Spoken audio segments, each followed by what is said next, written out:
drawing from, like you're saying, a deeper place, a more fundamental place, because you've done the, not just the listening of Ella, but then the listening of who she listened to, and going down that extra step that I think, let's say, like most people just stop at the one level, and you've gone a little bit farther in history to go through that.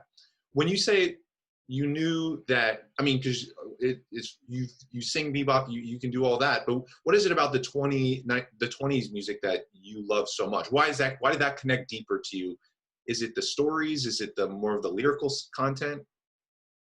I think it's the spirit. You know, before I really got into jazz, I was really into classical music. Like when I was a little kid, it was classical music, or it was like heavy metal and rock and roll, because it was dramatic.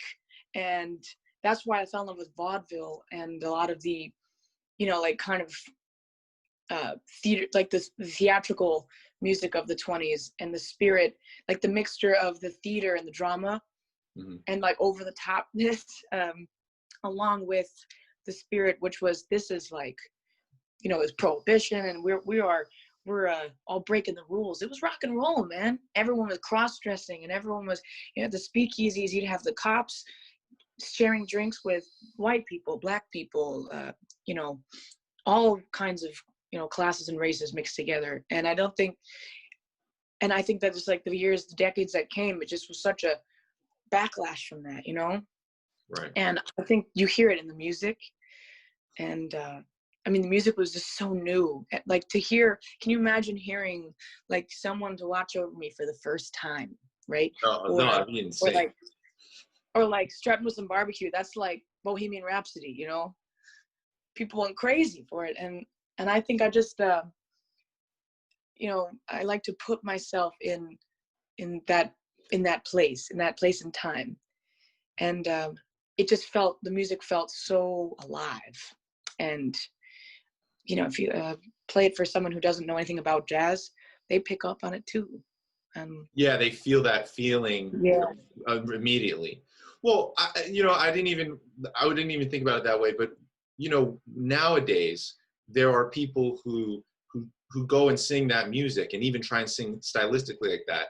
And, you know, even there's certain stereotypes that have even been characterized for singers, by no help of our own too, in certain jokes about singing that music, and somehow that seems like inauthentic today. But yet, when I hear you do it, or when you're talking about it, what's the difference between someone who would, in today's world, trying to sing and evoke that style, but doing it with integrity today? Because I think we can often point, or we all know of, singers who might go for that style, and it comes across as the stereotype that I think it's gained. Whereas I don't think it doesn't have to be. Like when someone serves that music correctly, it comes across just as powerfully as if it's modern music.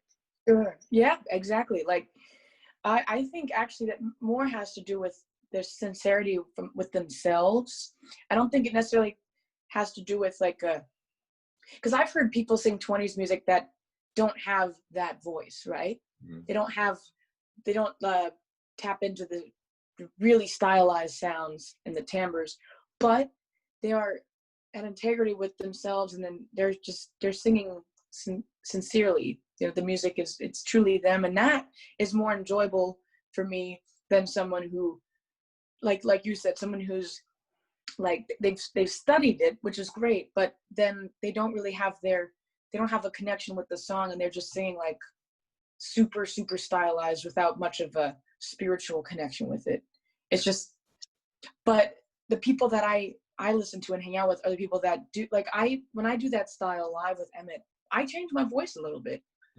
It's like playing a character, you know, it's still coming from the place of like, as an actor or actress, you know, it's still, they're pulling from personal experience. It's still personal, but it's another taste or another character. That's when I really enjoy it. And like, you know, one of my favorite singers, Cecile, like she's so herself, and she's so current and today and modern, but when she sings that music, she takes on that role from a place that's so personal to her. And I think that's when I enjoy it the most. Yeah, and it actually just that kind of if the singer if you're watching if you're live or even watching a singer doing that, it kind of blows away. You don't, at least for me, in that moment, I'm not thinking about any of the things about are they stylistically appropriate to what's happening or anything, Right. because you're just it kind of cuts through all of that thought process and just right with I'm with you. Yep. And the audience knows what, like, I mean, the audience can tell if someone's like BSing or not, with not really like being genuine, or someone's being disingenuine. I think the audience can tell. And maybe I wouldn't pull apart or pick at the technique or anything like that. It's more just the feeling of like, okay, I can tell this is like part of who they are, you know. Like I used to hang out at Rum House on Monday nights with like Terry Waldo and Mike Davis, and it's like a random hodgepodge group of people who are playing this music authentic, and they've studied it, but then they wear the clothes, but it doesn't feel like fake. There are definitely people in that scene where it feels fake and forced, but people like Mike Davis and Evan Arntzen, these people like embrace that part of history and like adapt and like take it on with who they are in this time. Like Mike even has cool tattoos, and he loves rock and roll like anyone else. But that's what I love about that scene, is there are people that it's just so them. And yeah, and they're paying homage in the most honest way by not, like you're saying, living it. They're living it. They're not just like, oh, I'm doing this tonight, but like they really love that. No, they really, really connect with the style, with the music, with I think that Mike was telling me that like I guess a lot of people in New York don't have washing machines, but I think anyone our age who's living in apartments doesn't have a washing machine. Right. Or like dishwashers. I'm like, you don't have a dishwasher? You know, he's like, yeah, we just like, you have the clothesline. I'm like, I just got such a kick out of it. But no, I love that scene. And actually, like one of my records that I want to do down the road is a musical that I've written of mostly original tunes, and it's all in that style. So there will be a record with that music as well.